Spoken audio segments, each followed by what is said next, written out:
Oke, sip.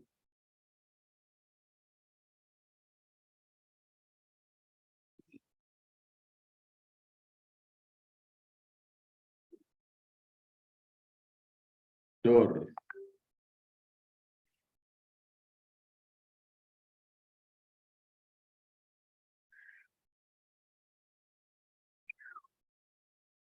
Ya, baru. Tapi ini seharusnya ada di setelah usaha dan energi. But ini ke skip, gue lupa. Ada dua sebenarnya materi yang ke skip, yaitu gerak dua dimensi ya, sama ini. Ya, nanti mungkin gerak dua dimensi setelah selesai momentum dan impuls gitu ya. Jadi hari ini momentum dulu, karena setelah gue hitung-hitung, momentum itu lumayan banyak ya subnya. Nah, itu dipikir nanti aja. Habis itu baru nanti kita ke impuls. Oke, bismillahirrahmanirrahim. Selamat sore, assalamualaikum teman-teman. Ya, waalaikumsalam Mas Imam. Oke, nice. Jody, mantap Jody. Oke, kembali lagi di kelas fisika. Hari ini kita masuk bab baru tentang kajian momentum ya. Ya, jadi kita mulai dari terminologinya dulu atau secara bahasa gitu ya. Momentum itu apa sih gitu ya? Momentum itu kan artinya apa? Momen gitu ya. Momen itu apa sih? Momen itu apa momen? Momen itu kan keadaan gitu ya. Keadaan. Ya, jadi momen secara terminologi itu menunjukkan sebuah keadaan ya, momen atau momentum. Ya, momentum pengibaran bendera Sang Merah Putih tanggal 17 Agustus gitu ya. Itu kan berarti ada keadaan di situ ya. Ya, keadaannya mencakup apa aja? Ada misalkan ada pada saat pemimpin upacara katakanlah lagi mau bilang hormat gitu kan, atau pada saat paskibrakanya lagi mau bilang Mudirosyob itu kan artinya keadaan gitu ya. Nah, dalam fisika momentum itu ada ya. Intinya gini teman-teman, momentum ya, kenapa ada kajian momentum dalam fisika? Karena kita selama belajar sains itu kan mempelajari yang namanya apa? Perubahan, ya kan? Perubahan. Nah, kalau misalkan ada perubahan berarti ada yang namanya gerak gitu kan. Ada yang namanya keadaan. Keadaannya ada yang berubah gitu ya. Makanya di sini momentum termasuk salah satu kajian dasar dalam fisika klasik gitu ya. Karena ada besaran-besaran yang terlibat dalam atau besaran-besaran yang terlibat dalam menggambarkan atau merepresentasikan keadaan gerak sebuah benda. Nah, di situ gue kasih contoh ya. Ada satu buah benda ya, kita anggap itu sebagai sebuah partikel bola atau bolanya gitu ya, dengan massa m ya. Mula-mula dia ini diam. Ya, ya. Mula-mula dia diam. Kalau diam kan berarti kecepatan awalnya 0. Ya kan? Terus dia diberi sebuah gaya sehingga apa? Benda tersebut bergerak ya, atau memiliki kecepatan sebesar VT. Nah, artinya selama adanya pergerakan tersebut berarti terdapat nilai momentum yang tidak 0 gitu ya. Karena apa? Pada saat dia diam nilai momentumnya 0.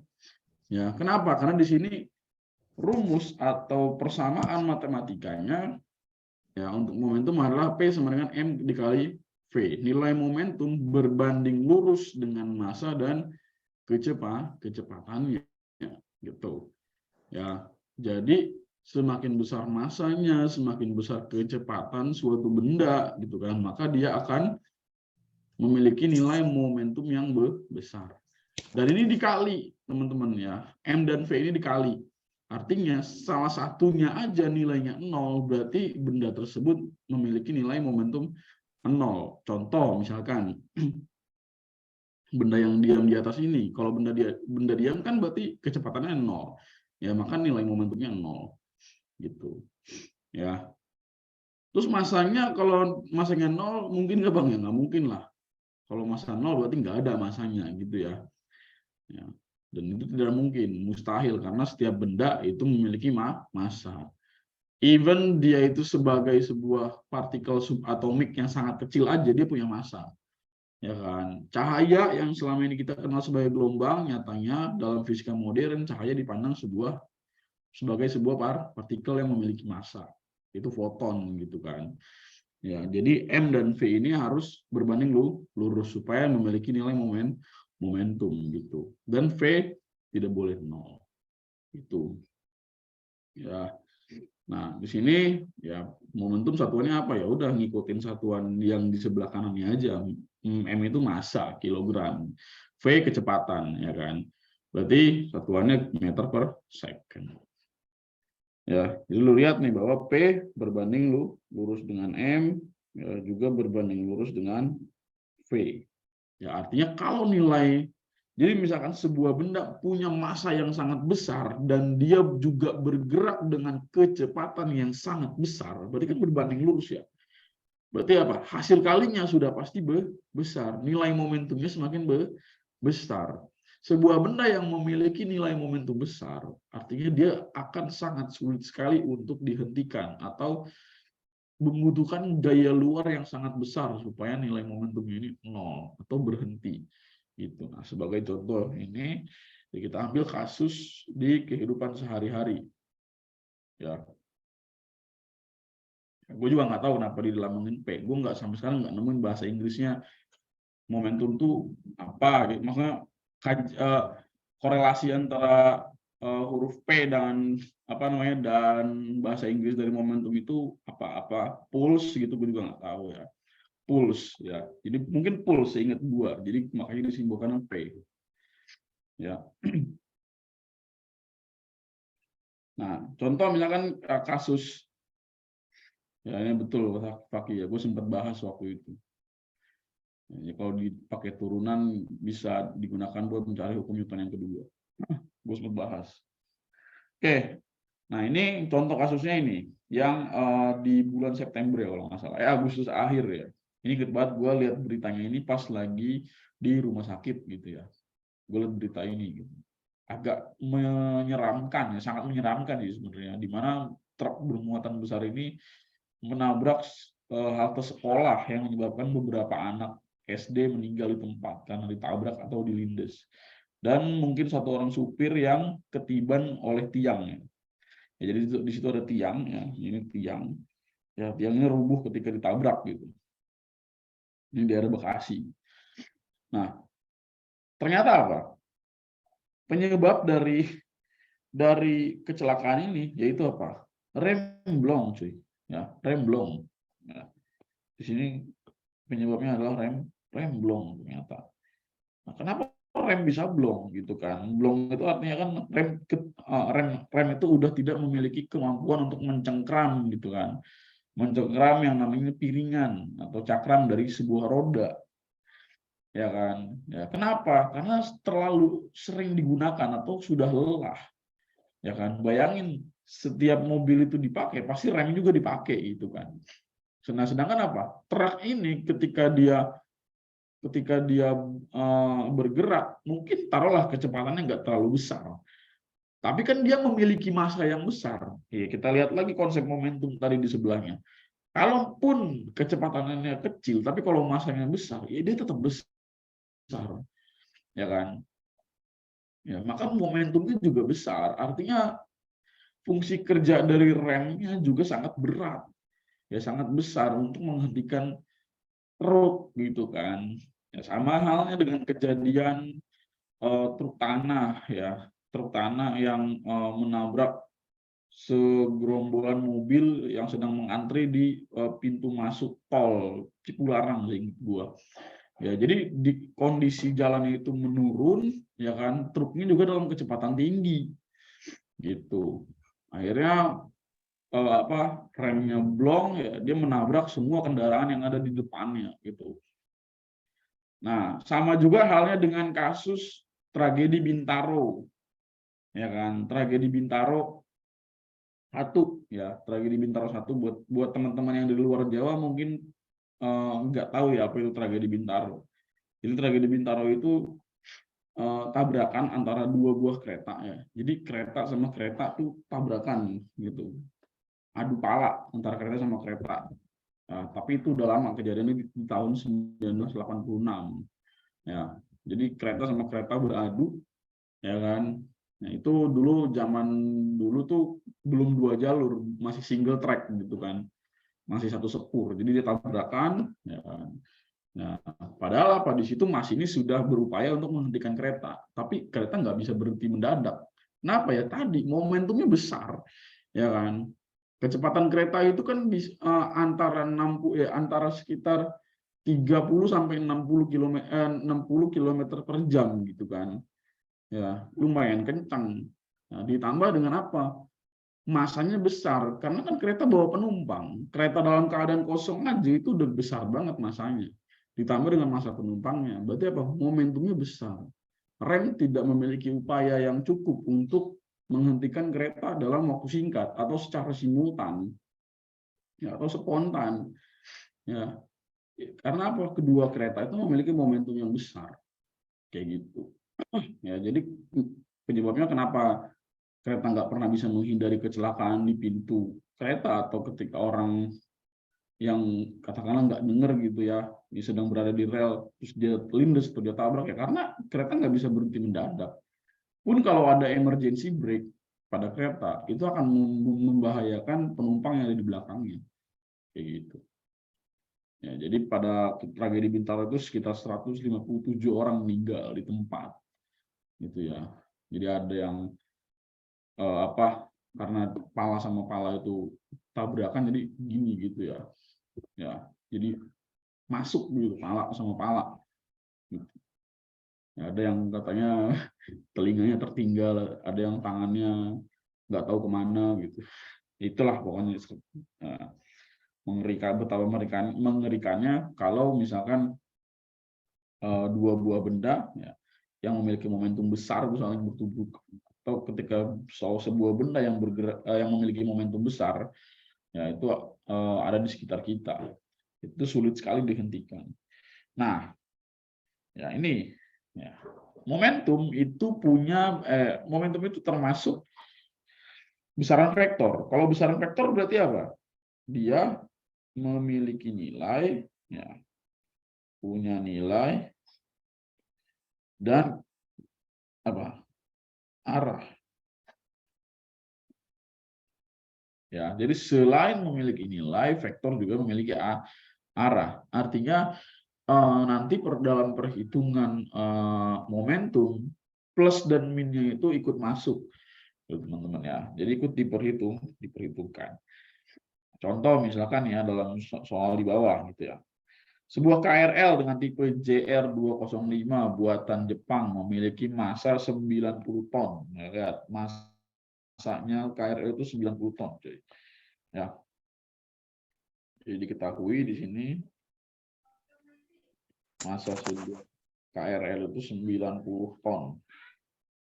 Berarti berapa? 90.000 ya kilogram. Ya. Terus apa lagi? Lala tahu tuh JR205 karena Lala anak kereta banget. Seri kereta itu ada JR, Japan Railway, ada TM itu Tokyo Metro, itu buatan Jepang juga. Dan dapat bergerak dengan laju maksimal 140 km per jam. Ya. Nggak mungkin ya KRL 140 km per jam, tapi ya karena ini soal yang mungkin aja lah. Ya, 140. Ya, 140 km per jam. Ya, jadikan apa nih? Jadikan meter per second ya, berarti 140.000 meter per 3.600 second. Berapa kira-kira? Ya.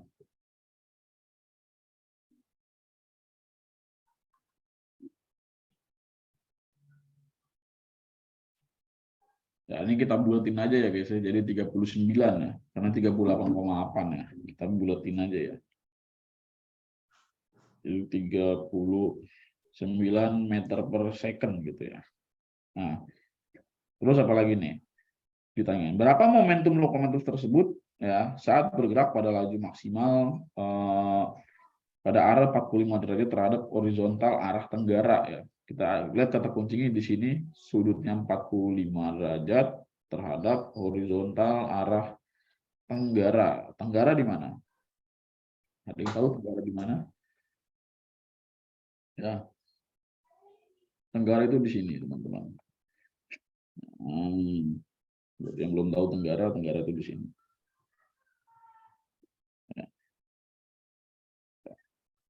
Ya, katanya sudutnya 45 derajat terhadap horizontal, berarti di sini ya.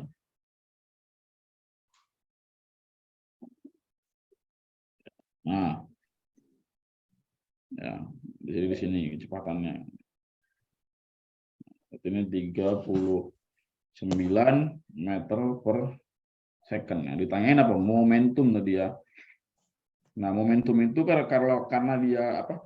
Karena dia punya kemiringan sudut seperti ini, teman-teman ya. Kita bisa meninjaunya dari dua sisi, teman-teman ya. Yang pertama itu dari sisi sumbu X seperti ini ya. Ya. Jadi ini nanti ada momentum pada arah sumbu X. Ya. Tapi ini kita mulai dari kecepatan dulu ya. Kecepatan pada arah sumbu X. Ya, dan juga di sini ada apa? Kecepatan pada arah sumbu Y. Gitu. Ya. Nah, ditanyain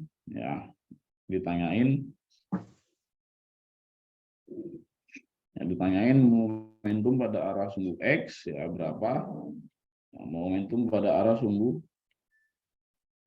Y berapa? Ya. Lihat ya, momentum pada arah sumbu X ya. Itu pasti apa? Pasti ya massa dikali dengan kecepatan pada arah sumbu X ya. Ya. Jadi kita lihat di sini ya, massa bendanya berapa? 90.000 ya. Ya, dikali kecepatan pada arah sumbu X. Nah, ingat ya, kita buat segitiga di sini ya. Kalau gua langsung masukin sin atau cosnya pasti kalian langsung nanya. Ya kan? Kak ini apa? Kak ini apa? Kok ini dari mana? Ini dari mana? Kok bisa cos? Kok bisa sin? Pasti nanya. Makanya gua jelasin dari sekarang. Ya, ini kan bentuknya segitiga, teman-teman ya. Ini segitiga nih, segitiga. Oh, ya kan. Ya, di mana panjang sisi yang di sini itu sisinya panjangnya Vx, ya kan. Nah, itu sisi miringnya itu panjangnya V. Ya, maka kalau kita uraikan menggunakan kosinus, ya kosinus 45 itu kan cos itu apa? Cos itu kan samping ya, samping bagi miring. Sisi sampingnya adalah V, itu ya. Sisi samping adalah Vx, sedangkan sisi miringnya adalah V. Maka jadinya nanti V sama dengan Vx sama dengan V dikali cos 45 derajat. Ya. Kalau kita cari sinusnya ya. Sin itu adalah VY per V gitu kan, atau demi dari sisi depan dibagi sisi miring ya. Depan sudut itu kan VY ya kan, ini VY. Jadinya adalah nanti VY sama dengan V sinus 45 gitu. Jadinya di sini V dikali cos 45 derajat ya. Jadinya 90.000 dikali ya, V-nya 39 ya. 39 dikali ya cos 45 berapa? Setengah akar 2.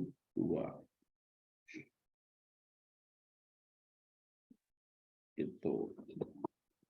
Sehingga kalau kita kita selesaikan ya, berapa nih? Ya 90.000 ya dikali 39 ya, dibagi 2 ya, itu 775 ya. 1755 kali 10 pangkat 3 per 2. Gitu ya. Apa satuannya? Kilogram meter per second. Itu. Ntar PY-nya silakan cari sendiri di catatan kalian. Ya, kalian lengkapi sendiri gitu ya. Oke. Ini konsep dasar dari momentum. Ya. Nah sekarang, ya, kalau ini kan tadi momentumnya cuma untuk satu benda. Bagaimana kalau misalkan momentumnya terdiri dari dua benda atau lebih? Ya, makanya di sini gue sebutnya momentum benda banyak. Tapi gue memberi contohnya hanya dua buah benda saja.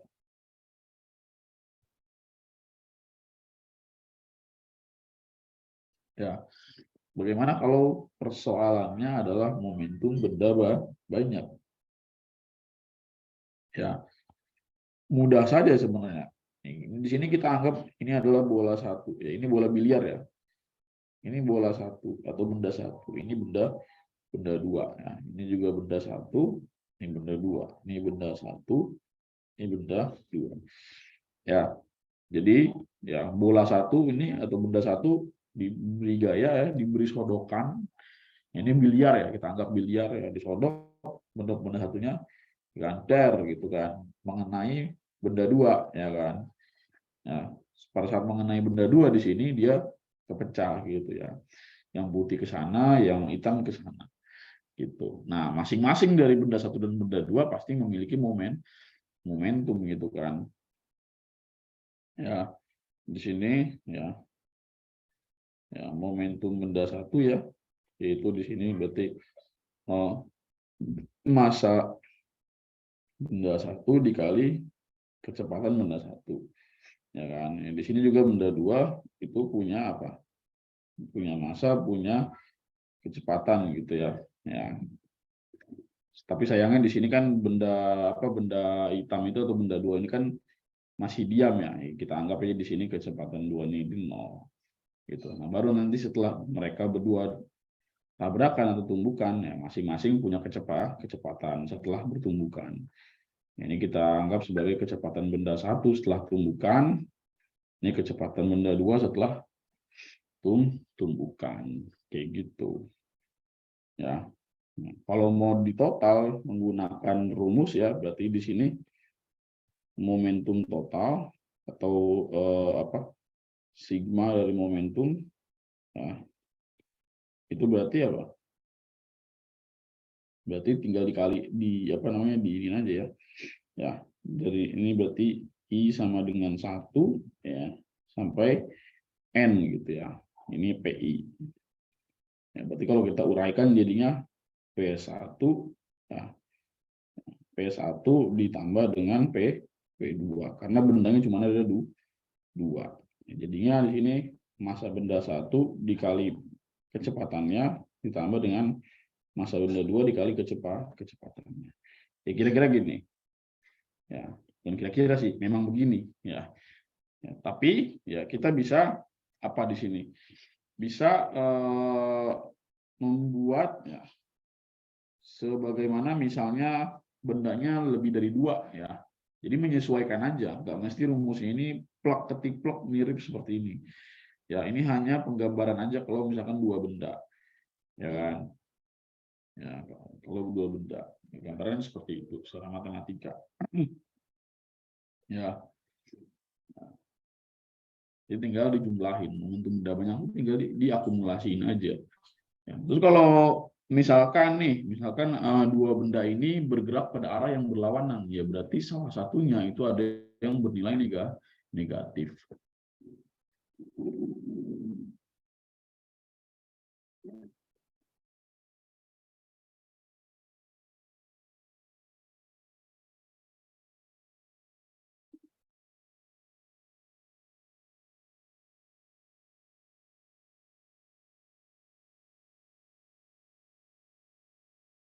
Oke, ya.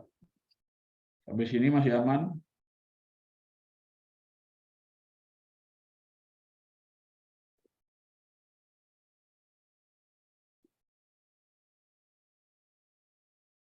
Oke, aman ya. Oke, lanjut ke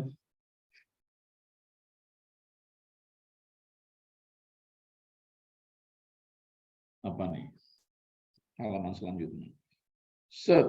Ya, hukum kekalalan momentum. Oke, gini teman-teman. Ya, hukum kekalalan momentum. Ya, hukum kekalalan momentum itu berlaku untuk satu atau lebih benda selama dia memiliki momentum. Nah, momentum itu kalau dalam sebuah prosesnya, ya dalam sebuah kejadian tersebut tidak ada gaya yang ngerecokin dia atau tidak ada gaya luar yang terlibat padanya, maka momentum bersifat kekal. Ya, sebagai contoh, misalnya seperti ini. Ya, misalkan gini, bola biliar, ya, yang warna hitam tadi, ya, bola biliar yang warna hitam ini, ya, disodok, ya, atau ditumbuk dengan bola yang warna putih, yang abu-abu sih, atau benda satu. Ya kan. Nah, nanti antara benda satu dan benda dua, ya itu dia bakalan memiliki momentum awal dan momentum akhir. Ya. Nah, selama proses tumbukan terjadi atau ya kedua benda bertabrakan, itu kan tidak ada gaya luar lain gitu kan. Gaya luar itu hanya berlaku di awal aja. Ya, karena supaya mereka berdua saling bertemu gitu kan. Nah, setelah mereka berdua saling bertubrukan, itu kan nggak ada gaya luar lain. Nah, berarti momentum awal dan momentum akhir kedua benda itu tetap atau kekal atau sama.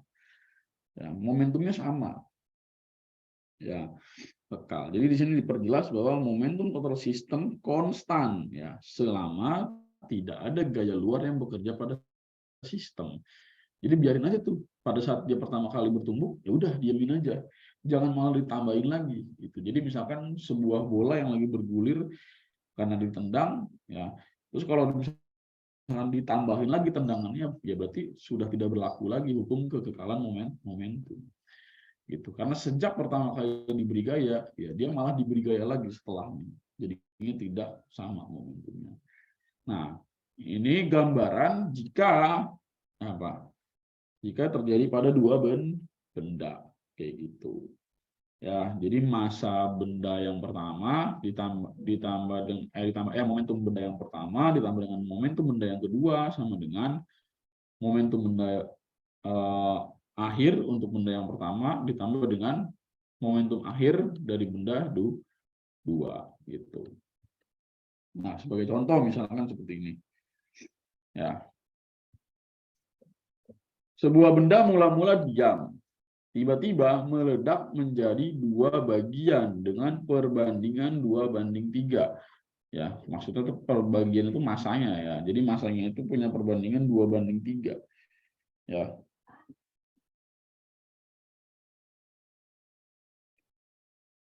Ya, jadi massa benda satu banding massa benda dua itu 2:3 gitu.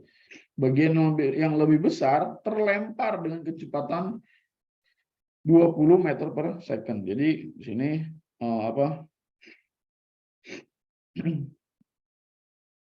kecepatan benda yang satu ya, yang lebih besar, benda dua ya, sorry. Ya, karena di sini kita lihat massa yang lebih besarnya kan massa 2 ya. Ya.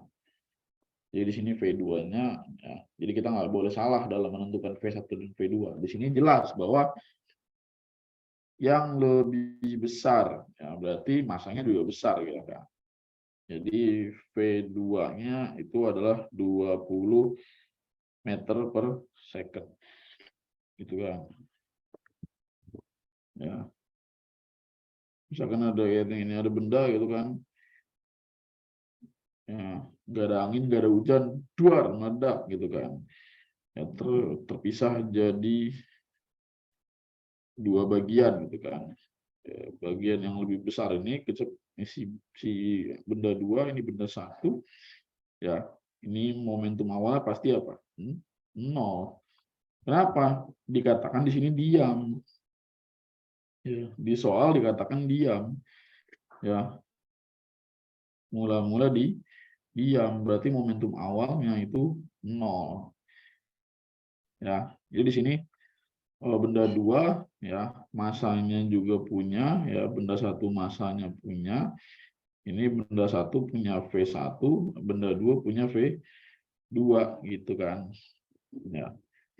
Jadi ini berapa momentum akhirnya? Jadi dia punya momentum akhir di sini. Ditanyain apa di sini? Ditanyain kecepatan benda yang bagian kecil, ditanyain ya. V1 aksen gitu ya. Ya ini V2 aksen gitu ya. Yang kita jawab ya. Jadi ya momentum awal itu sama dengan momentum akhir gitu. Nah, momentum awal ya tadi apa? 0 gitu. Momentum akhir berapa? Ya. Momentum akhir ya itu adalah berarti massa benda 1 dikali kecepatannya ditambah dengan massa benda 2 dikali kecepatannya. Ya, ini aksen. Aksen itu menandakan itu setelah tumbukan atau setelah ledakan gitu ya. Ya. Nah, artinya apa? Kita harus mencari nilai V1 ini ya.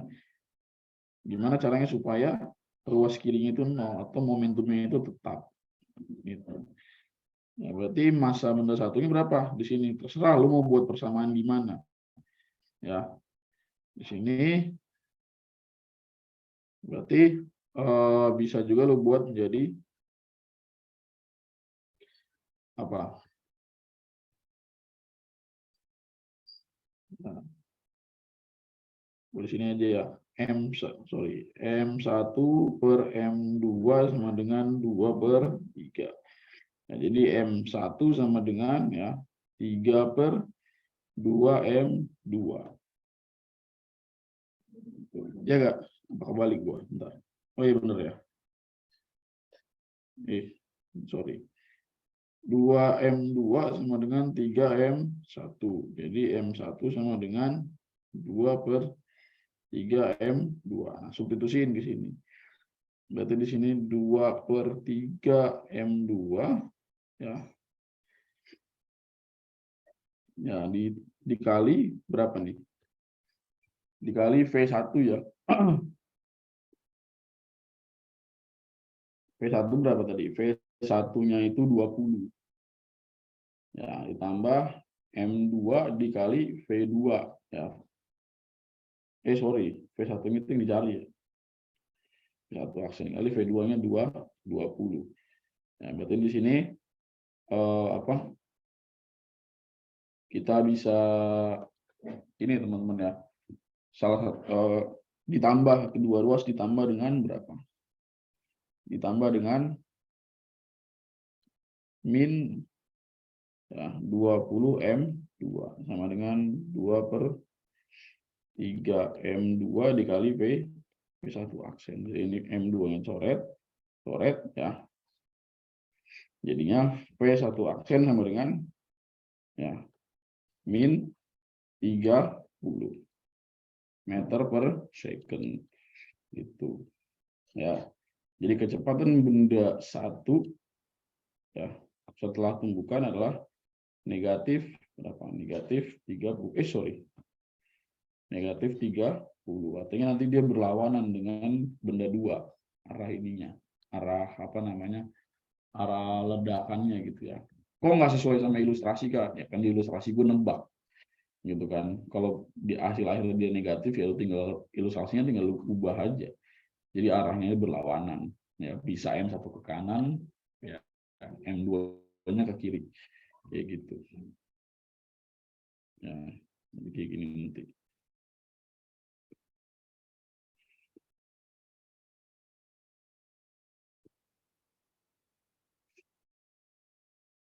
Ya, kayak gini.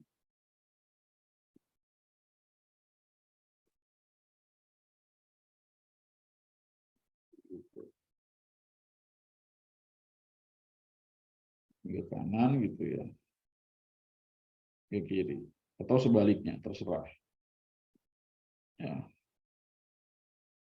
Ya. Ini ya. di sini M, ya, di sini V satu aksen, gitu ya, ke kanan. Ke kiri ya, sorry. Ini V2 ya. Yang kiri sih biasanya negatif. Nah, ini M2, ini V2 aksen. Ya, di sini M1 di sini ya, V1 aksen. Itu.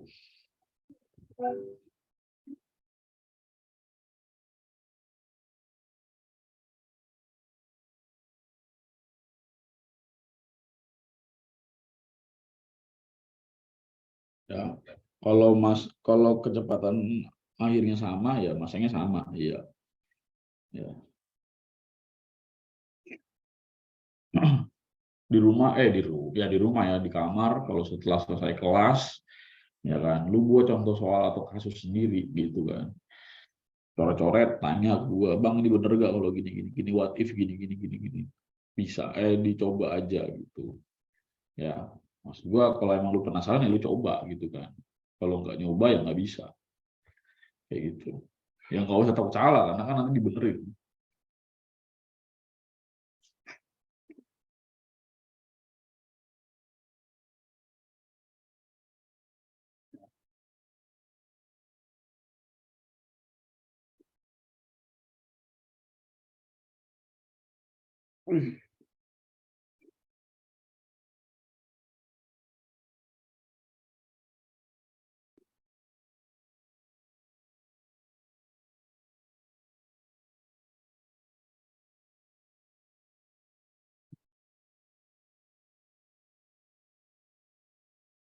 Jadi bisa apa enggaknya ya, bisa lu buktikan sendiri sebenarnya. Jadi kalau lu buktikan gitu ya, jadinya apa, V aksennya sama, katakan lu anggap sama.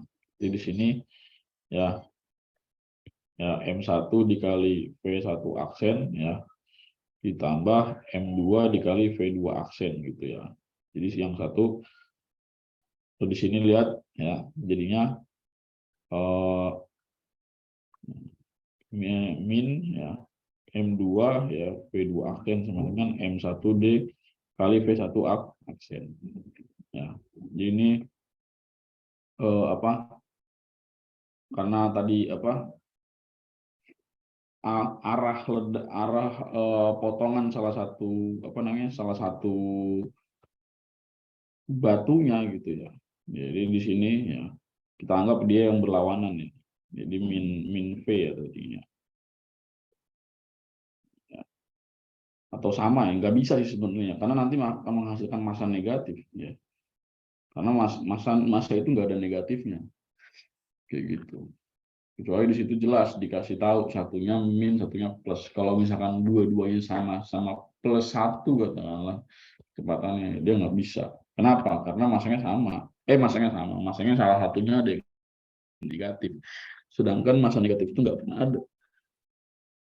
Ya, ulil ditimbang masanya minus 70 kilogram, wah itu udah nggak mungkin, serem juga itu ulil beratnya negatif, masanya negatif.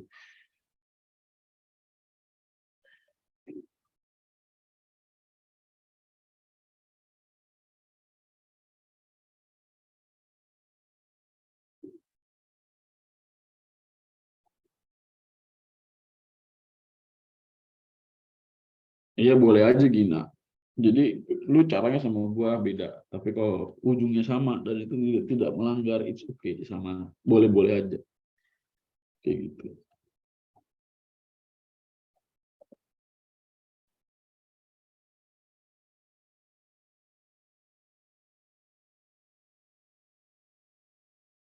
Kalau gua lebih suka dibikin perbandingan masanya gitu ya. Jadi M1 berapa kalinya M2 kayak gitu. Jadi kalau lu bisa atau sukanya seperti itu ya it's okay, nggak masalah. Nah, sekarang iya sekarang. Nah, teman-teman, gua minta kalian untuk mencoba ya, mencoba satu aja soal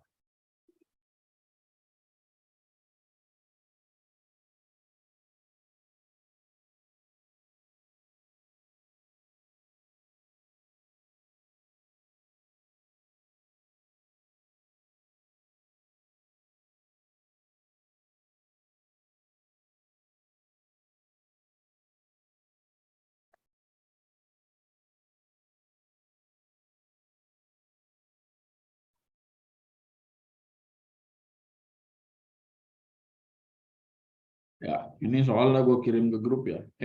Nggak usah deh, gue ini di everyone aja ya.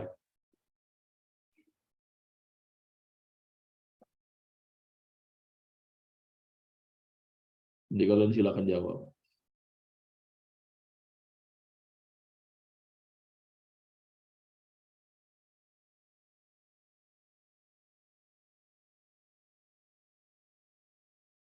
Nah, silakan jawab.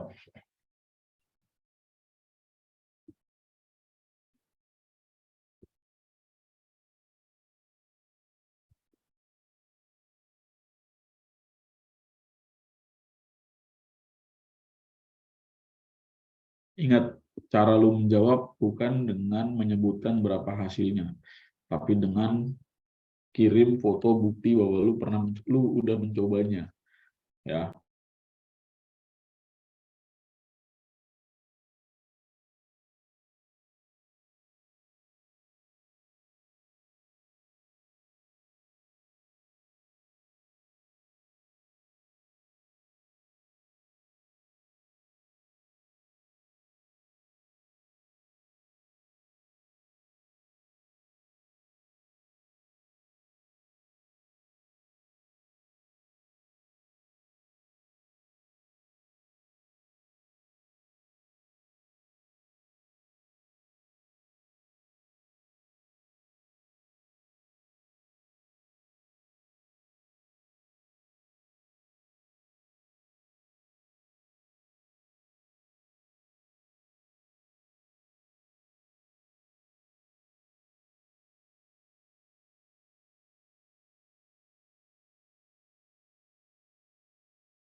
Ya, sudah ada yang mengumpulkan. Siapa ini?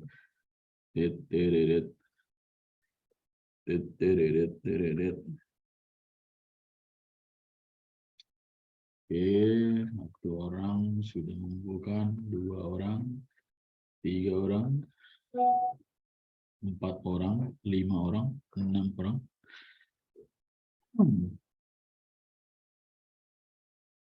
Mostly dari kalian benar. Ya, kita lihat gimana ya enaknya ya. Sini aja. Kita beri merek di sini bakso.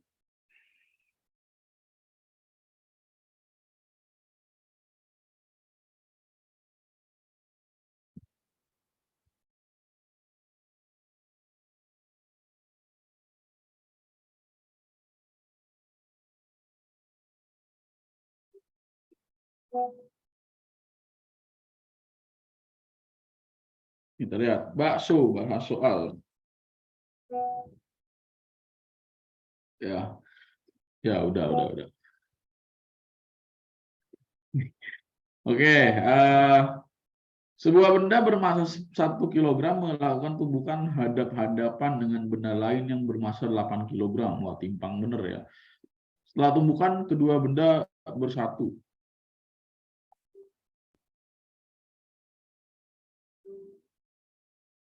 Ya. Walaupun dirimu di yo. Ya, dia bertumbukan ya teman-teman ya. Set, itu ya massa bendanya di sini 1 kilogram. Di sini kecepatannya berapa? 20 meter per second. Atau kelajuannya, sorry. Ini M2 8 kilogram. Terus di sini V2-nya 5. Nah, terus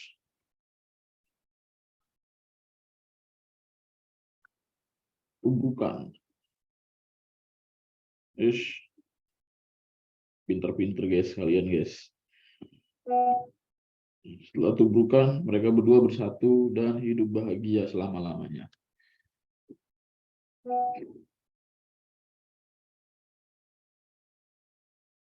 Ya. Jadinya di sini ya berdasarkan sketsa karena dikatakan di situ bergabung ya. Jadinya nantinya massa 1 tambah massa benda 2. Nah, kalau dia bergabung berarti apa? Kecepatannya sama. Ya, kecepatan 1 setelah tumbukan, ya kecepatan benda 2 setelah tumbukan itu sama. Itu. Jadi dengan menggunakan prinsip kekekalan momentum ya, jadinya P ditambah dengan P aksen ya. Di sini berarti massa benda 1 ditambah massa benda 2. Dikali V1 ya. V2. Ya, di sini kan karena sama ya, jadinya massa 1 tambah massa 2 dikali V aksen gitu ya. Ya, massa 1 tadi 1 ya, kecepatannya 20 atau jadi 20, di sini 8, V2-nya berapa? 5 ya. Terus ini 1 ditambah 8 dikali V aksen. Ya, jadinya berapa?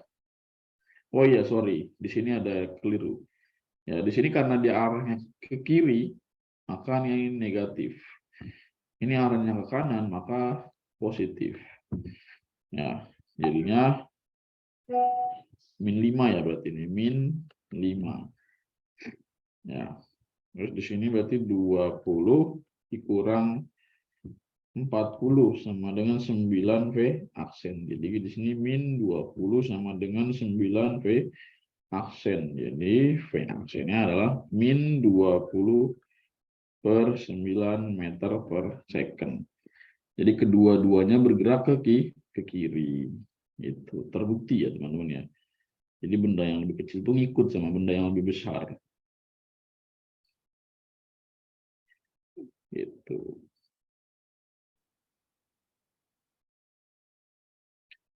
Itu teman-teman ya. Oke. Jelas sampai sini. Terima kasih bagi yang sudah mengirim. Ya. But sorry buat teman-teman yang namanya belum gua save. Kadang-kadang tuh kalian nggak pakai nama asli anjir.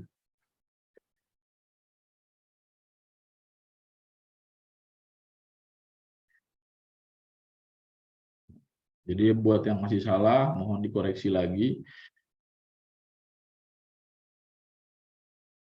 Ya, ingat bahwa di sini momentum itu besaran vektor. Ya, jadi yang bergerak ke kiri kita tandai sebagai negatif atau minus.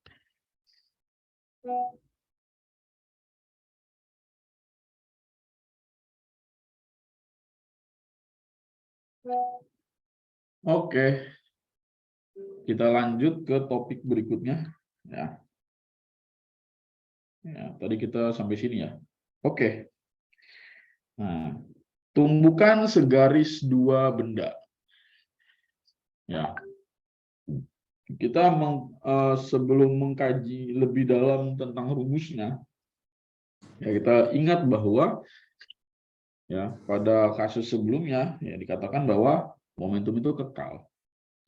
Ya, momentum suatu benda ya karena tidak diganggu oleh gaya eksternal manapun, kita bisa menganggap bahwa kedua benda ya itu memiliki momentum yang kekal, tapi tidak untuk energi kinetiknya. Karena benda yang bergerak itu kan punya energi kinetik ya teman-teman ya. Nah, pada saat mereka berdua bertumbukan, ya itu terjadi apa? Terjadi kehilangan energi kinetik gitu. Ya, buktinya apa? Ya buktinya benda ya melambat gitu kan ya, melambat setelah bertumbukan gitu kan. Nah, terus juga apa? Pada saat bidang kontak ya antara dua benda ini saling bertumbukan, itu akan menimbulkan panas, ya kan? Ya, makanya orang-orang zaman batu kalau lu perhatiin menghasilkan api itu dengan cara apa? Ya, zaman purba itu dengan dua batu saling dipukul, gitu kan?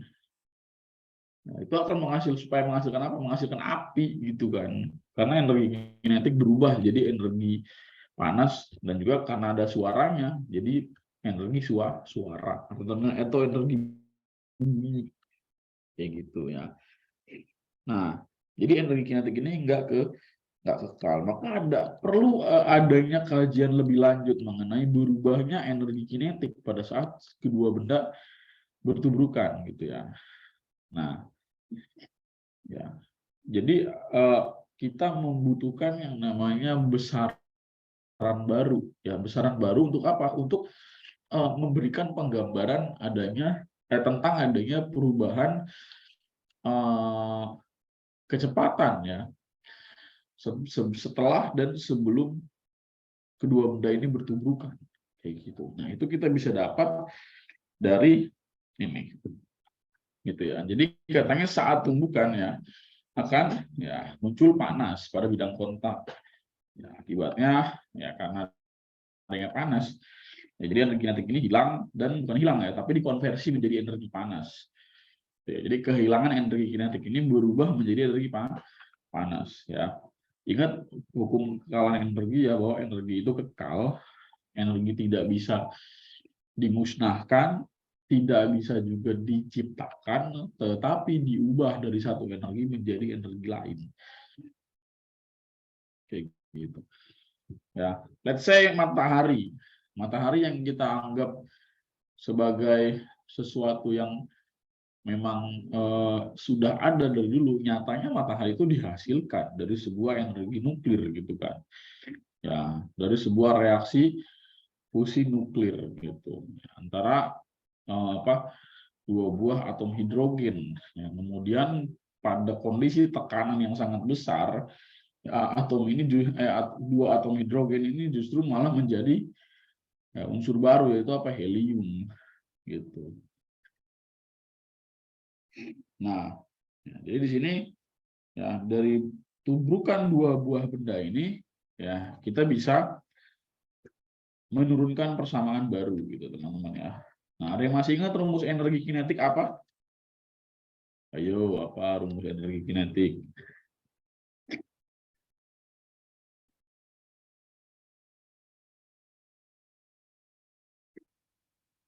Ya, setengah mv kuadrat. Lu pada tahu gak sih cara ngetik kuadrat di HP gimana? Jadi ubah keyboard ke dalam bentuk angka, nanti angka yang lu mau jadiin kuadrat, angka 2-nya itu lu pencet lama, jadi ntar dia ada muncul kuadrat gitu. Ya. Oh, nggak bisa, nggak semua bisa ya? Gue kirain bisa. Gue kirain bisa, sorry. Di laptop juga nggak bisa, ya gue juga nggak bisa di laptop. Iya, pakai pakai topi biasanya, pakai simbol topi tuh. Ya, pakai simbol topi biasanya kalau mau bikin pangkat. Nah, ya udah, semoga kebeli HP yang bisa menggunakan keyboard kuadratnya. Amin. Oke, nah ya tuh bisa install Gboard ya, pihak ketiga. Ya. Tapi hati-hati kalau install pihak ketiga tuh kadang suka kayak ada phishing gitu guys. Gue agak khawatir.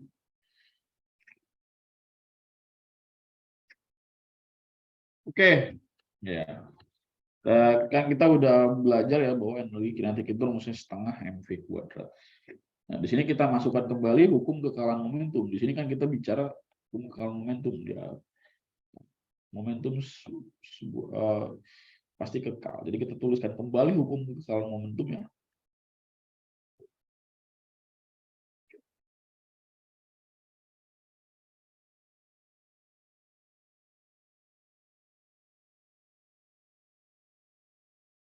Ya, hukum kekekalan momentum. Itu apa tadi? M1 dikali V1 ditambah M2 dikali V2 sama dengan ya M1 dikali V1 aksen ditambah M2 dikali V2 aksen, teman-teman ya. Nah, terus energi kinetik ya. Teman-teman ya. Kan gue nggak enak banget. Ya. Nah, hukum ya. Ya, tadi kita dari sini ya. Dari sini kita uraikan ya teman-teman ya. Yang sebelah sini. Ya, ini energi kinetik itu apa? Setengah ya M1 V1 kuadrat ditambah setengah ya M2 dikali V2 kuadrat ya. Atau gini aja teman-teman ya, ini gua ubah tandanya aja ya, maknanya sama. Jadi di sini energi kinetik akhir setelah tumbukan ya, itu lebih kecil atau sama dengan dari energi kinetik pada saat sebelum tumbukan. Jadi energi kinetik setelah tumbukan dia berkurang karena adanya perubahan energi dari kinetik menjadi energi panas. Ya. Nah, di sini ini berarti kita pakai aksen teman-teman ya. Di V1 kuadrat aksen gitu ya. Jadi ini V2 kuadrat aksen gitu ya. Kurang dari atau sama dengan setengah M ya, M1 V1 kuadrat tambah setengah ya M2 dikali V2 kuadrat gitu ya. Nah, di sini ada yang bisa kita hilangkan, yaitu si setengahnya. Setengahnya ini sama-sama kita hilangkan. Ya, jadinya apa? Jadinya M1 dikali V1 aksen kuadrat ditambah M2 dikali V2 aksen kuadrat. Ya, kurang dari sama dengan M1 ya, M1 V1 kuadrat tambah M2 ya, M2 dikali V2 kuadrat. Nah, atur pernapasan dulu guys. Ngos-ngosan gua.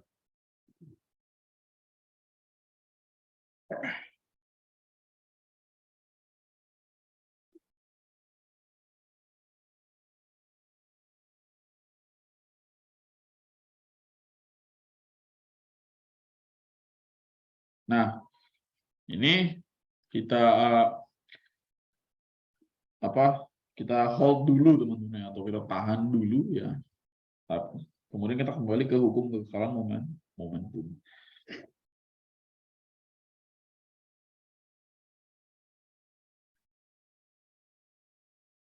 Ya. Nah, ini yang satu dengan yang satu, yang dua dengan yang dua kita kumpulin. Jadinya di sini M1 dikali V1 dikurang M1 dikali V1 aksen sama dengan M2 dikali V2 aksen dikurang M2 dikali V2 gitu ya. Jadi kita faktorin di sini jadinya bukan faktorin lah. Jadi di sini M1 ya dikali V1 dikurang V1 aksen sama dengan M2 dikali V2 aksen dikurang V2 gitu. Nah, ya teman-teman. Nah ya ini juga kita apa namanya kita kumpulin juga yang satu dengan yang satu, yang dua dengan yang dua. Jadinya di sini M1 V1 aksen kuadrat ya dikurang M1 ya V1 aksen kuadrat. Nah, kurang dari sama dengan ya M2 V2 kuadrat ya. Ini yang satu. Ini enggak pakai ini ya, sorry nggak pakai aksen ya di sini ya. Nah, ini M2 V2 kuadrat ya dikurang M2 dikali V2 aksen kuadrat. Ini faktorin ya. Jadinya ya M1 ya dalam kurung V1 aksen kuadrat dikurang V1 kuadrat ya, kurang dari sama dengan M2 ya dalam kurung ya V2 kuadrat dikurang V2 aksen kuadrat. Nah, ini ya kita substitusikan ya teman-teman ya. Jadi sepaket nih. Ya bukan disubstitusikan tapi dibagi ya. Ya. Dibagi ya sebenarnya dibagi ya. Jadi ini kita copy biar lebih praktis. Nah, kita bagi teman-teman ya.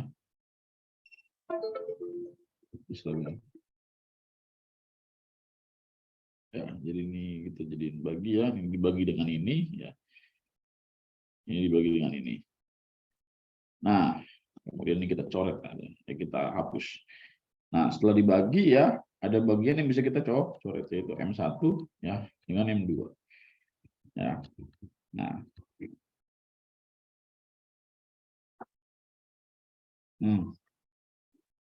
Ya. Kemudian ya, akan menghasilkan ya, V1 aksen kuadrat dikurang V1 aksen. V1 kuadrat ya.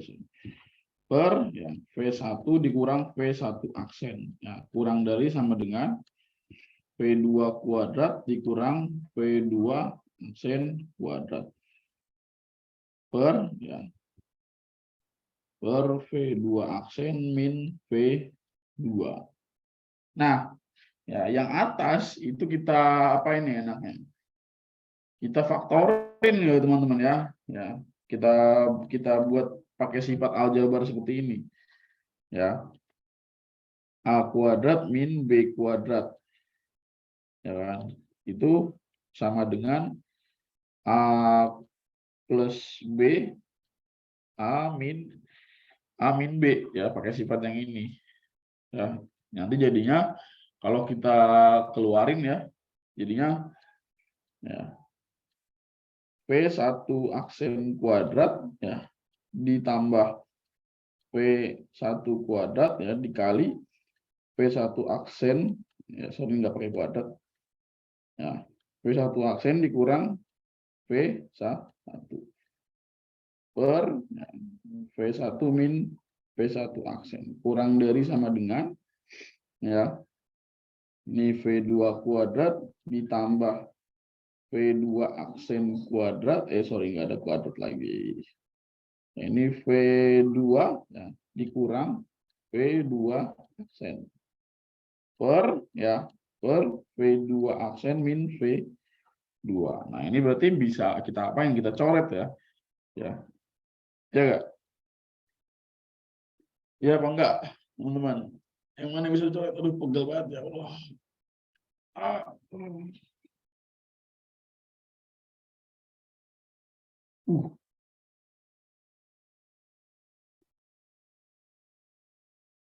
Kalau gue ada salah ketukar posisi bilang. Ya, soalnya ini agak panjang. Gue biasanya orangnya kadang teledor juga.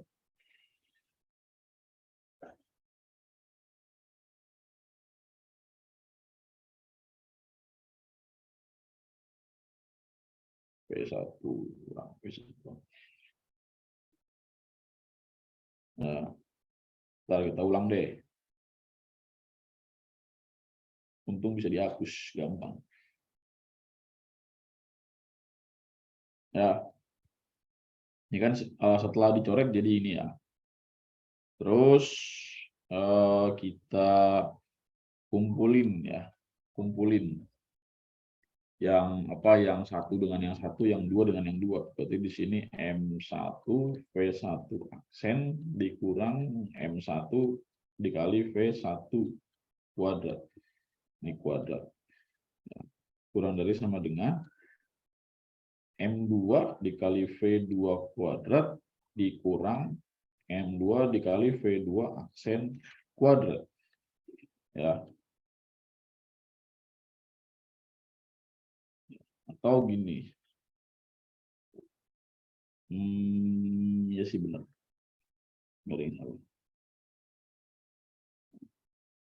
Aksennya taruh di belakang.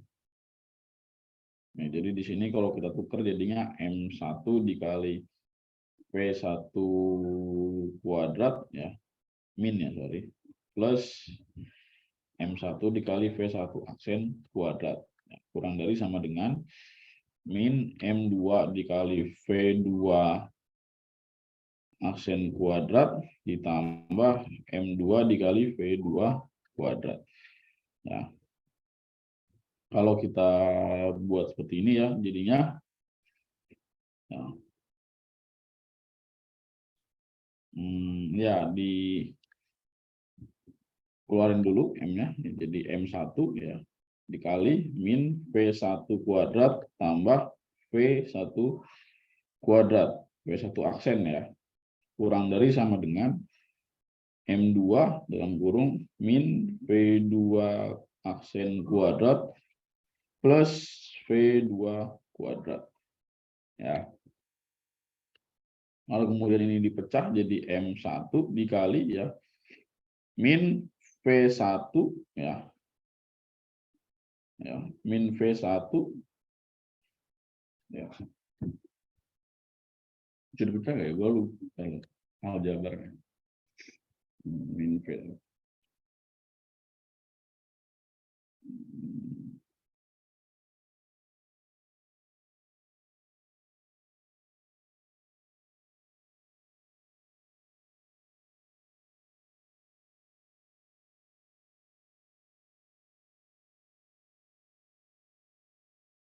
Itu kalau EK aksen kurang dari EK ya, dibalik di EK lebih besar dari sama dengan EK aksen. Ya, Jadi lebih mudah coret-coretnya di akhir. Oke, gue ikutin sarannya.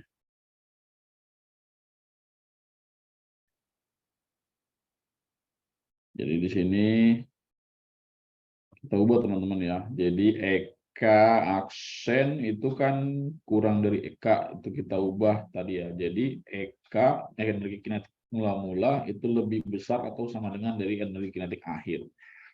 Ya.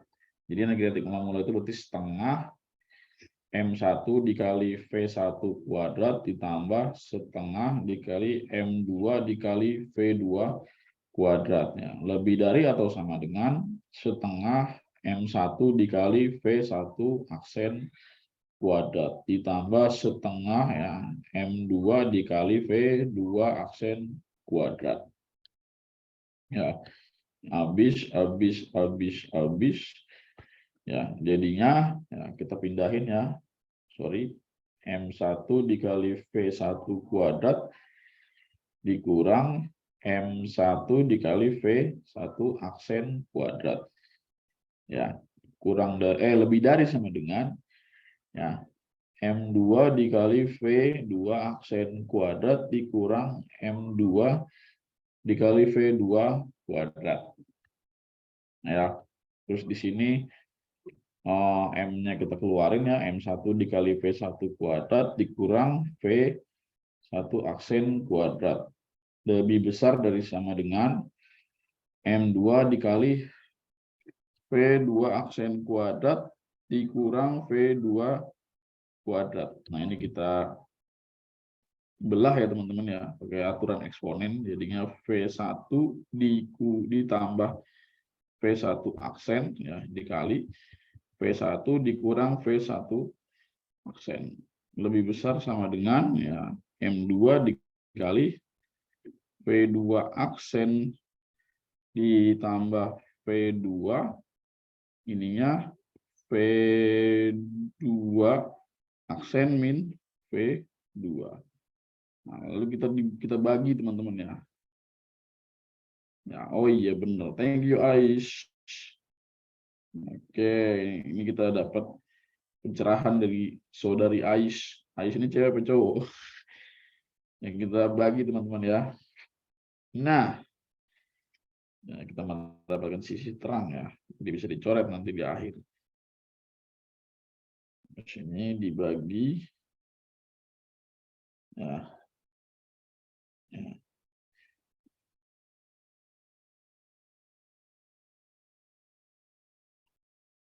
Ini M1 ya, ini M2. Nah, baru bisa dicoret. Oh, cewek, kita perempuan. Ya, saya coret ya. Nah, ini juga sama. Nah, sama. Ini juga sama. Nah, sama. Nah, maka akan bersisa V1 plus V1 aksen lebih besar dari sama dengan V2 aksen plus V2 ya teman-teman ya. Nah, boleh gak Kak dibalik? Boleh. Terbalik jadi V2 aksen plus V2 ya kurang dari sama dengan V1 tambah V1 aksen ya. Jadi dibalik supaya V2 itu di kiri karena kita mau kita mau ubah jadi V2 aksen plus V2 bentuknya. Nah, nanti apa? Kedua ruas dibagi dengan V1 plus V1 aksen. Itu. Ya, jadi ketika kedua ruas dibagi ya jadinya V2 aksen plus V2 ya, per V1 plus V1 aksen.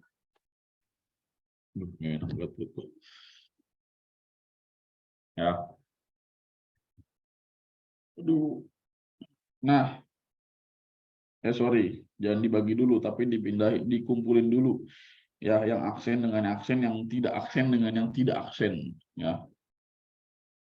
Jadi V2 aksen dikurang V1 aksen, ya, kurang dari sama dengan V1 dikurang V2. Baru dibagi. Ya. Jadinya V2 aksen min V1 aksen Ya, atau kita tukar posisinya jadi min V1 aksen plus V2 aksen per V1 min V2 kurang dari sama dengan 1 ya. Nah, kalau kita atasnya kita jadiin selisih, jadinya V1 aksen min V2 aksen ya per V1 min V2 kurang dari sama dengan 1. Ini kan berarti selisih teman-teman ya. Atas dan bawah itu sama-sama dalam bentuk selisih. Nah, ya jadi kesimpulan dari persamaan yang sangat panjang ini, tapi nggak panjang-panjang amat, ya. Kesimpulannya apa? Selisih dari apa? Dari kecepatan sesudah tumbukan dengan dibandingkan dengan selisih kecepatan sebelum tumbukan. Ya, yang atas ini kan yang ada aksen kan dia sesudah tumbukan, yang bawah itu ya sebelum tumbukan, gitu. Ya, nah ini yang disebut sebagai apa? Koefisien restitusi. Ya, jadi ya, nah ini kita sebut sebagai E atau koefisien restitusi. Ya, jadi rumusnya adalah ini. Ya, ya. Jadi rumus dari koefisien restitusi adalah ini.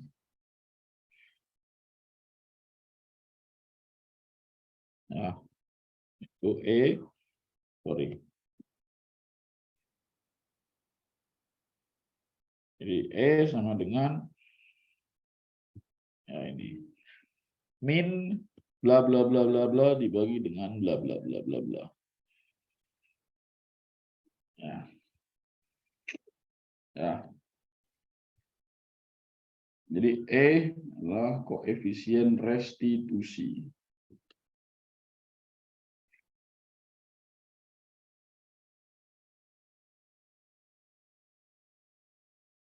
Disebut sebagai koefisien restitusi atau perbandingan antara ya selisih kecepatan sesudah tumbukan dengan selisih kecepatan sebelum tumbukan. Di mana ya nilai dari E ya, ini kan di sini tersaji nilai dari E itu segini ya. Ya, nilai E itu kurang dari atau sama dengan 1. Nah, E ini menggambarkan apa? Jenis-jenis tumbukan. Ya, jenis-jenis tumbukan itu digambarkan berdasarkan selisih perbandingan selisih kecepatan sesudah tumbukan dengan selisih kecepatan sebelum tumbukan. Kayak gitu. Ya. Jadi kalau nilai E-nya sama dengan 1, karena di sini kita bisa membuat jadi 2, teman-teman ya.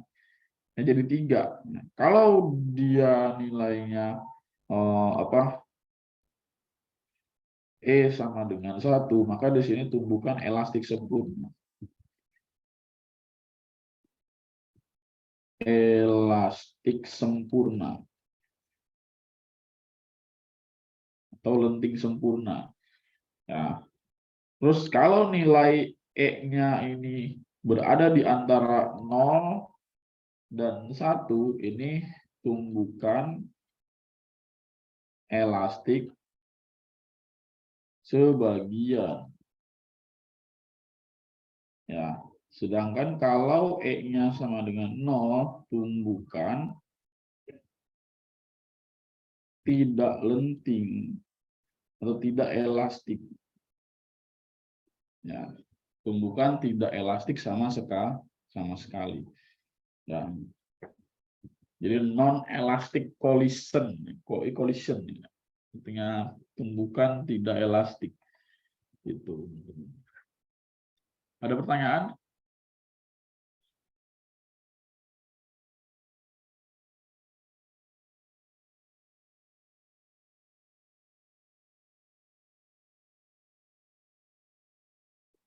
Ya. Jadi biasanya nanti nilai tumbukan elastik, nilai koefisien restitusi itu diketahui di soal. Gitu ya.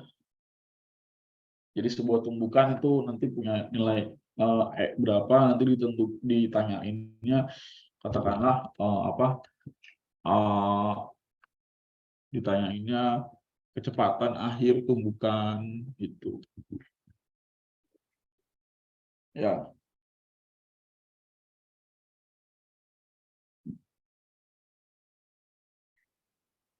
Nah, bedanya apa di antara ketiganya? Nah, kalau tumbukan elastik sempurna itu dia kecepatan akhir setelah dan sesudah, sebelum dan sesudah tumbukan itu sama, gitu ya. Jadi dia mantul, tapi kecepatannya sama, kayak gitu. Ya. Nah, terus tumbukan elastik sebagian. Nah, kalau sebagian itu ketika apa? Ketika dia bertumbukan, energi kinetiknya ada yang hilang, atau energi kinetiknya tidak sama antara sebelum dan sesudah. Artinya salah satu benda itu akan kekurangan nilai kecepatan. Sedangkan kalau tidak elastik sama sekali, ya, tidak elastik sama sekali, dua benda bersatu, kayak contoh soal tadi gitu ya. Sorry, kedua benda elastik tidak elastik itu berarti apa namanya? Ya, kecepatannya sama ya, kedua benda kecepatannya sama gitu ya. Ya, antara sebelum dan sesudah itu sama. Ya, antara kecepatan benda satu sesudah tumbukan dengan kecepatan benda dua setelah tumbukan itu sama. Ya, bisa kita buktikan kalau misalkan E-nya itu 0 ya. Kita anggap misalkan E sama dengan 0. Berarti kan di sini min V1 aksen dikurang V2 aksen ya. V1 kurang V2 sama dengan 0. Jadi kalau dikalikan 0 sama dengan ya min V1 kuadrat ya plus V2 aksen gitu. Ini enggak ada aksennya, sorry. Aksen. Jadi V1 aksen sama dengan V2 aksen. Jadi kecepatan kedua benda setelah tumbukan sama. Jadi kedua benda itu nyatu. Ya, contohnya kayak soal tadi. Ya, kayak soal yang ini. Nah, ini berarti tumbukan tidak elastik. Itu. Oke, ada pertanyaan, teman-teman? Sebelum kita ke berikutnya.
Nggak ada.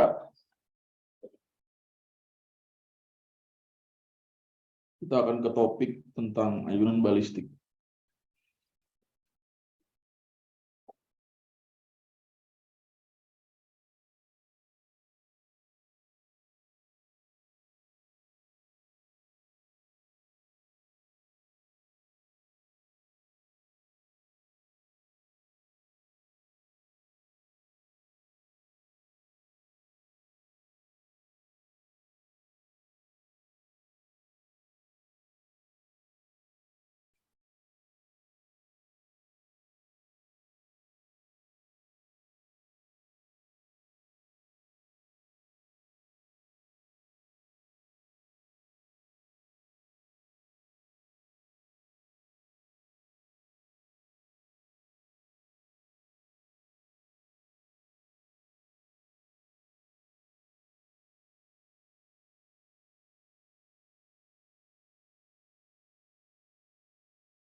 Oke, aman ya.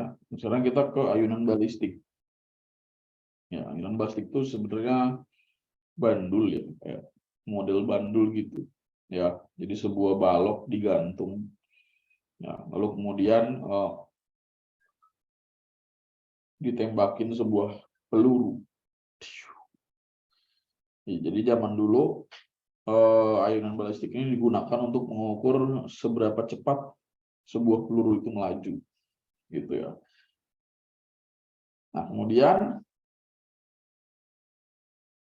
pada saat dia menumbuk balok ya, si peluru itu bersarang di dalam balok dan akhirnya bergerak bersama-sama dan berayun bersama si baloknya. Nah, ini menandakan bahwa gerakannya termasuk apa? Tumbukan lenting sempurna, sebagian, atau tidak lenting sama sekali.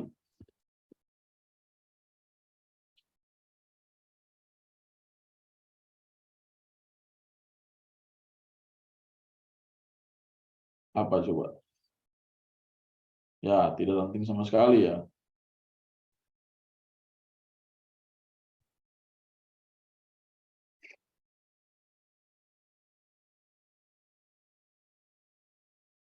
Ya, oke. Di sini kejadian awalnya, ini kejadian awal. Nah, jadi kejadian awalnya ya, berlaku hukum kekekalan momentum ya, Kak. Ya, jadi di sini yang punya momentum itu cuma siapa? Cuma peluru. Ya. Kenapa balok nggak punya momentum? Karena dia diam. Kalau diam berarti kan kecepatannya nol. Ya, kecepatan si baloknya ini nol. Ya, berarti dia nggak punya momentum. Jadi yang punya momentum itu cuma siapa? Si peluru. Dimana momentum peluru ya, atau momentum satu ya.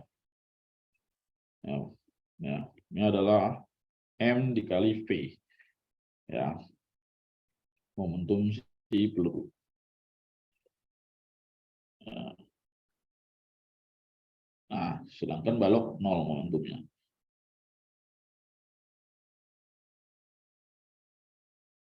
Nah, terus ya, pada saat pelurunya bersarang di sini ya, dia berayun sehingga mengalami ketinggian sebesar H terhadap posisi awalnya gitu. Jadi pada saat tepat peluru bersarang di dalam balok, mereka memiliki energi kinetik bersama-sama ya kan. Jadi energi kinetiknya adalah ya, energi kinetik bersama-samanya itu adalah setengah ya massa peluru ditambah dengan massa balok ya, P kuadrat gitu ya, P aksen kuadrat gitu ya. Nah, kayak gitu. Nah, terus dia punya ketinggian kan. Kalau punya ketinggian berarti apa? Punya energi potensial gitu. Energi potensialnya sebesar apa? Ya udah tinggal dijumlahin aja. Massa kedua benda dijumlahkan dikali dengan percepatan gravitasi dikali dengan ketinggiannya gitu. Nah, berlaku apa? Berlaku hukum kekekalan energi mekanik ya. Ya, jadi selain berlaku hukum kekekalan momentum juga berlaku hukum kekekalan mekanik ya.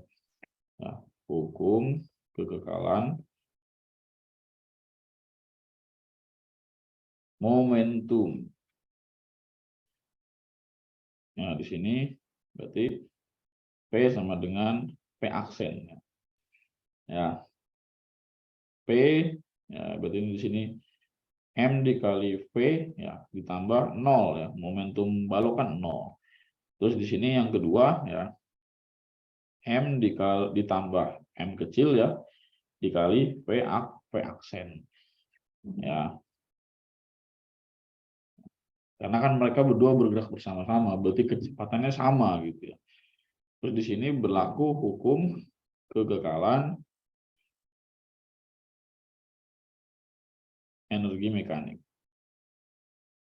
Ya, kita fisika, sains, tapi belajar banyak hukum. Jadi kita ini anak fisika atau anak hukum ya. Jadi di sini perubahan energi ya, terjadi perubahan energi kinetik ya menjadi energi potensial. Berarti di sini setengah ya. M ditambah M besar ya.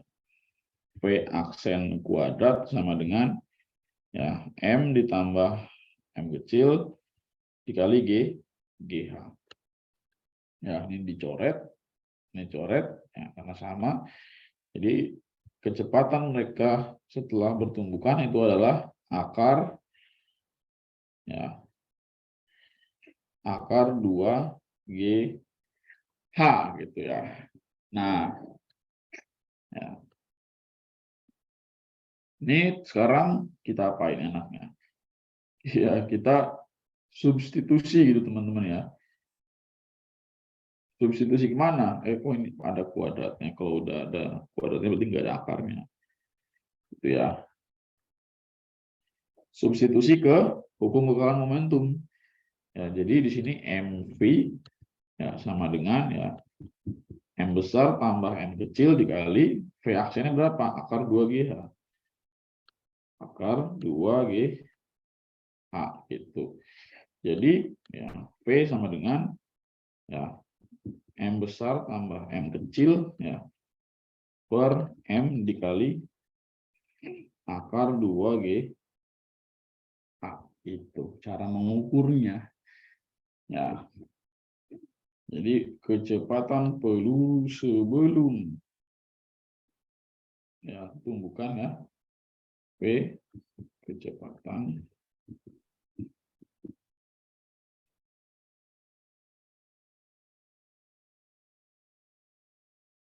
tumbukan itu bisa dicari dengan menggunakan persamaan ini, yaitu M besar plus M kecil per M kecil dikali akar 2GH. Ya, jadi tergantung pada apa? Tergantung pada ketinggian balok gitu ya. Jadi bisa diukur dari ketinggian baloknya ya, dan masanya. Kayak gitu.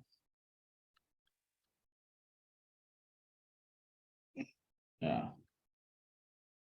Ada pertanyaan?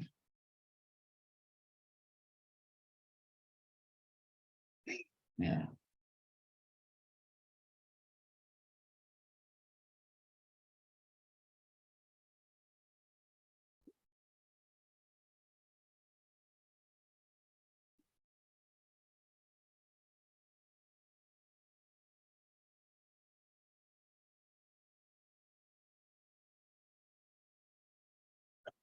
Ada yang pernah melihat kasus kayak gini, ayunan balistik?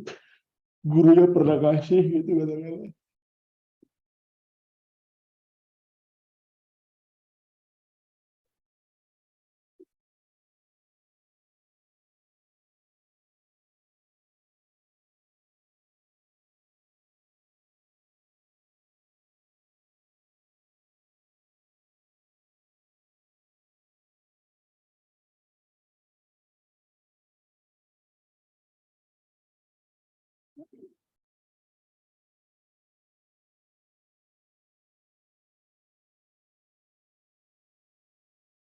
Oke,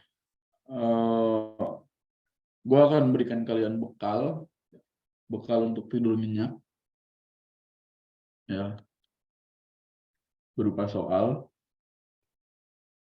ya, silakan kalian kerjakan dan store ke gue, oke?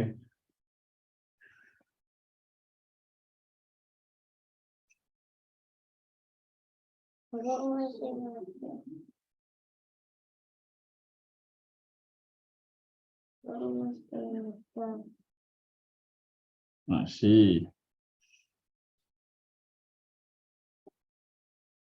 ya, ini gue, biar kalian nggak cuman ngerjain, nggak cuman setoran,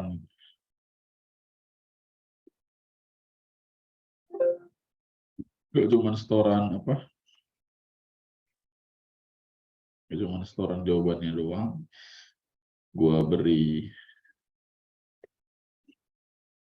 ini ya, gue beri jawabannya di situ ya. Jadi udah ada jawabannya, ya, tinggal kalian cari caranya. Jadi sehingga kalian bisa mencocokkan juga gitu ya, apakah gue udah bener atau belum. Ya. nggak banyak, cuma 3. Ini dalam rangka pembiasaan ya teman-teman ya.